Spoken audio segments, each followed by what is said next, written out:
These last few years have been really challenging, I think, for many of us. The pandemic upended many of our plans and affected the world economy. COVID, though, is here to stay. And in addition to the global pandemic, the fabric of our society seems to be crumbling in front of our eyes. The political discourse in America and in Israel has gone to pieces. And add to all that the effects of global warming that have made natural events much more destructive. As we begin a new year, the prospect is more of the same. It is a fact we are in desperate need of hope. Hope has been a necessary and elusive part of human history. In ancient Greece, the story of Pandora tried to address this need. You may recall that Pandora, the first mortal woman, received from Zeus a box forbidden to open. The box contained all human blessings and all human curses. Temptation overcame restraint, and Pandora opened the box. In a moment, all the curses were released into the world, and all the blessings escaped and were lost, except for one: hope. Because without hope, mortals could not endure. I consider myself hopeful, but even hopeful people need help sometimes navigating the pressing issues of our time.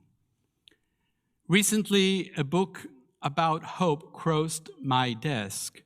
It was written by a psychologist, Chan Hellman, a professor at the University of Oklahoma, alongside a lawyer, Casey Wynn, who runs a summer camp in California called Camp Hope America. They both work with children who have suffered abuse, but their respective work with children taught them valuable lessons that we can all use. The book is called Hope Rising: How the Science of Hope Can Change Your Life. With a name like that, I said, I'm in, right? But before we go too far and discard the book, please know that this is not a book about wishful thinking. As defined by the science of hope, hope is not like things we say, I hope it doesn't rain tomorrow for the outdoor service, which is something that I often say in summer. You know, the kind of thing over which we have zero control. Don't get me wrong, I do it all the time, but who could write a whole book about wishful thinking, let alone claim that there is science behind it? So instead, listen to their definition of hope. Hope is the belief that your future can be brighter and better than your past, and that you actually have a role to play in making it. Hopeful people embrace this truth with all their beings. Hopeful people are willing to work for their better future, end quote. The definition made me think that the central teaching of Rosh Hashanah and Yom Kippur, teshuvah, repentance and return, rests on the assumption that we must possess a certain level of hope. How else could we do teshuvah? So much of what rabbis have taught us about teshuvah is this belief that our future can be brighter and better, that we can change for the better, and that we play a central role in our future. There is no teshuvah without hope. In this book, I learned that the psychologists who did much of the basic research on hope worked at the University of Kansas. Rock, chalk, Jayhawk, right? I thought, yes. His name was Dr. Rick Snyder, And Dr. Snyder loved to say that hope means you can get there from here. You can get there from here. So here we are, at the cusp of a year that seems to have vanished and a brand new year about to unfold. How do we get from here to there? How do we get from doing cheshbon hanefesh, recounting our past year, and moving forward having an active role in shaping a better future for each one of us in our community?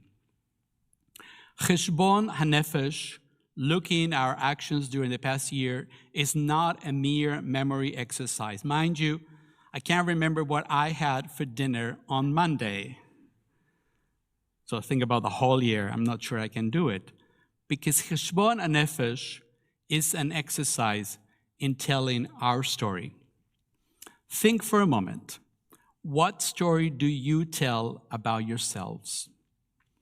What are your highs and lows? And how do we use that story to propel us into a more hopeful future? Is your story about illness, loss, anger, despair? Or are you telling a story of hope? What's in the past, it's done, and we cannot change it. With its rituals and prayers, Rosh Hashanah is an invitation to find a way so that your story in 5784 is about hope. The great English poet Lord Tennyson said, quote, "Hope smiles from the threshold of the year to come, whispering, it will be happier." Our tradition would add, yes, it will be, Lord Tennyson, but only if you do something about it. As we begin a new year, many want to feel optimistic and think everything will be all right. Newsflash, it won't if we just wish it. We must work to make it so. I love this teaching in the book Hope Rising. You are an optimist if you think the future will be better than the past. You are hopeful if you believe the future will be better than the past, and you believe you have a role in making it so. There's nothing wrong being an optimist, but it's really a passive approach to life. We must aim at being hopeful. Each one of us is the key to making the future better. The main idea of Hope Rising is not that we are hopeful, happy people all the time. No one can do that. Life is too complex, too challenging. No, instead, we must be aware of what researchers call your hope score. If it's high, we must keep working to keep it there. If it's low, we consciously must do something to make it go up. That's the name of the book, Hope Rising. If you're curious about your hope score, I got you covered. I invite you to take the hope score test. I hope you do.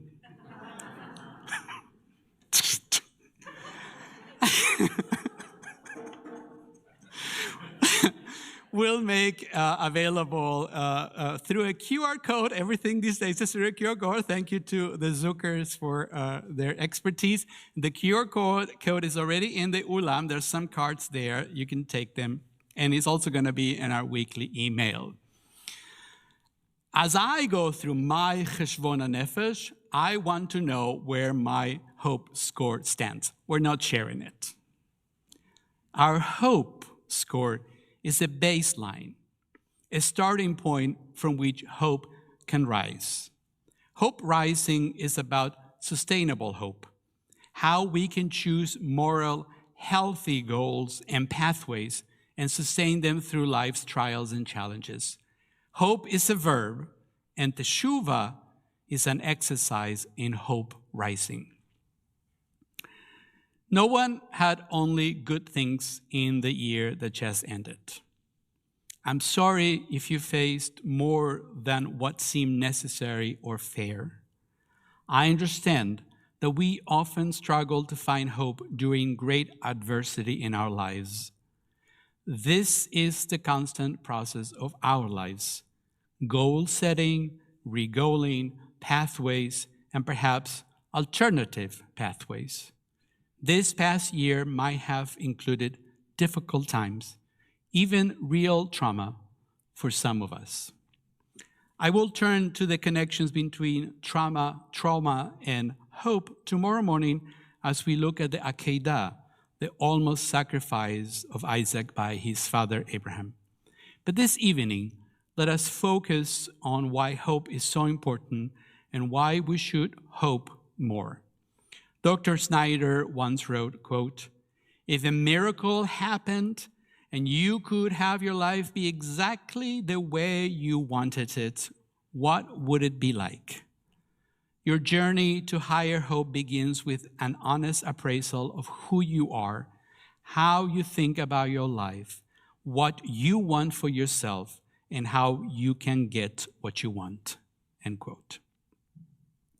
Although Dr. Snyder was not Jewish, so much of what he described in his hope theory seems right out of the pages of the Talmud. Come to think, a miracle does happen every year. For those of us who celebrate the teachings of Judaism, on Yom Kippur, we are given the opportunity to remake our lives exactly the way we want it. We dress in white, fast, pray, forgive, and are forgiven. This is why, as we enter the high holidays, we are asked to look back at the year that elapsed. God asks, are you truly satisfied with your life? Is there one change you want to make in living and relating to others? In the language of hope, are there areas in your life where you have higher hope? Are there areas in your life where you have lower hope? The book Hope Rising contains many stories about how people succeeded in increasing their hope score. One such story, the story of Shirley, is emblematic of how things that many of us face daily can be an opportunity to hope more in our lives. These are all fictional names and stories. There's no one Shirley. If there's a Shirley here, I'm sorry, it's not about you. Now, Shirley's husband died at age 79.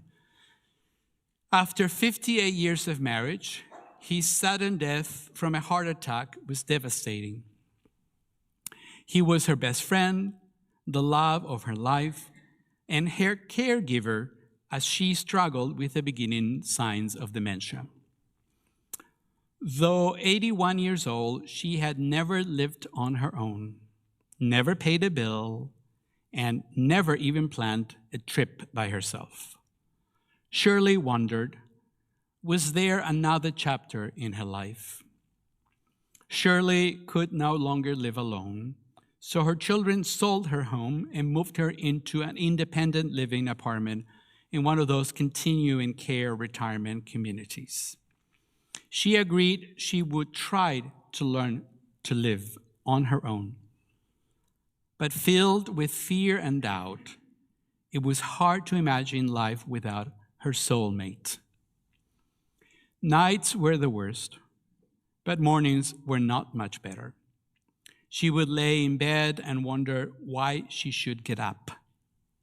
Yet Shirley decided to give it a try. The goals she started setting were small at first. Get out of bed, get dressed, say hello to one person every day, ask someone a question about their life. Her children and grandchildren rallied around her. They visited often. They planned outings, family gatherings, and special times for her.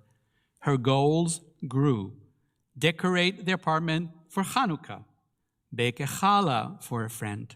walk in the gardens, pay the bills on her own, go to Hawaii. Hope began rising as she accomplished one goal and then another. She accepted the challenge to attend social events and meet new people. She promised to trust God, to help her find reasons why she was still alive, even though her husband was gone. Then Shirley fell in love again, almost 2 years after her husband's death. She was 82, and her boyfriend, Jim, was 92. Her family hired a driver for them, and they went on dates. They sat on her porch and held hands. They became inseparable. They never married, but loved each other for nearly 6 years until Shirley died. Shirley's story is inspiring mainly because it's so ordinary. It is not about overcoming some terrible accident, a natural disaster, or a nasty illness. I love it because in my career, I have met so many people in their 80s and 90s whose hope score was very low. I wished they would have known Shirley's story because it could have reminded them that hope is not just for the young or those with a long life ahead of them. Hope is a verb, and we can all hope. Shirley experienced the signs of hope, even if she never could have called it that. And so can each one of us. As we look back at the year that elapsed and gaze into the new year with anticipation, I pray that we try to find desired goals and choose pathways to hope more, just like Shirley did. Feeling anxious, uncertain, and fearful about the future is okay. Life changes in an instant. That's yet another good reason why we must constantly work on upping our hope score. After we experience a loss in our lives, we have many reasons not to get out of bed. But once we find a reason, that goal leads us to another and another. As we accomplish a goal, we begin to experience hope. Each one of us needs to find what keeps us from hoping more and decide to set a goal toward a more hopeful future.